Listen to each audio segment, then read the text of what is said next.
The Narcs Who Came to Destroy Lives, a story of empaths rising. In a small, picturesque town nestled between rolling hills and a sparkling lake, life was peaceful until the Narcs arrived. They weren't your typical villains. They didn't wear black cloaks or carry weapons. No, the Narcs were far more insidious. They were narcissists, masters of manipulation, emotional vampires who thrived on draining the life out of others. And they had one goal: to destroy the lives of the empaths who called this town home. The empaths were the heart of the town. They were the healers, the listeners, the ones who could feel the emotions of others as if they were their own. They were kind, compassionate, and always willing to help.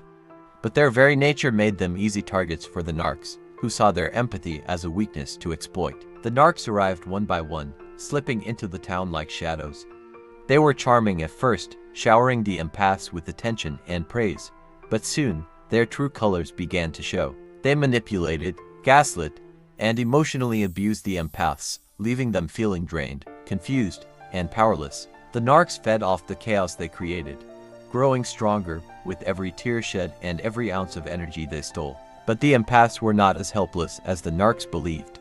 Deep within them, a spark of resilience began to grow. They knew they couldn't let the Narcs destroy their lives. They had to fight back not with violence, but with wisdom, strength, and a plan to reclaim their power. The Empaths' Rebellion. One evening, under the light of a full moon, the empaths gathered in secret.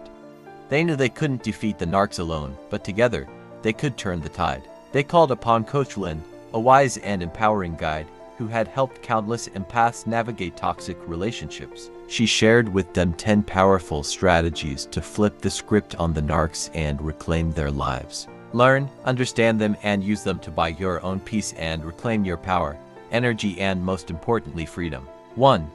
Emotional detachment, the shield of calm. The empaths learned to stay neutral in the face of the Narcs drama. When the Narcs tried to provoke them, they responded with calm disinterest. The Narcs, who thrived on intense reactions, were left frustrated and confused.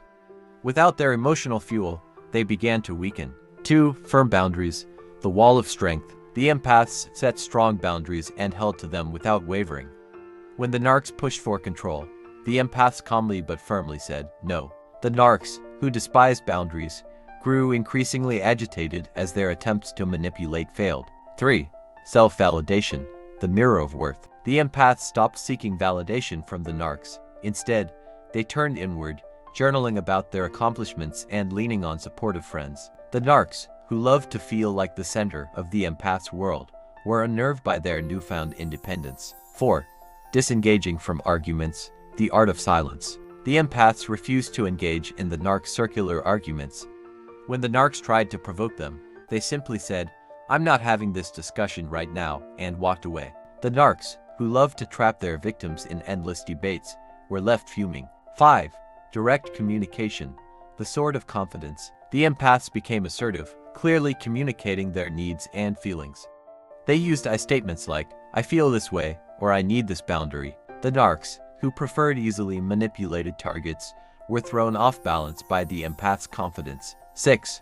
Self-care, the armor of resilience. The empaths prioritized self-care, engaging in activities that nourished their minds, bodies, and souls.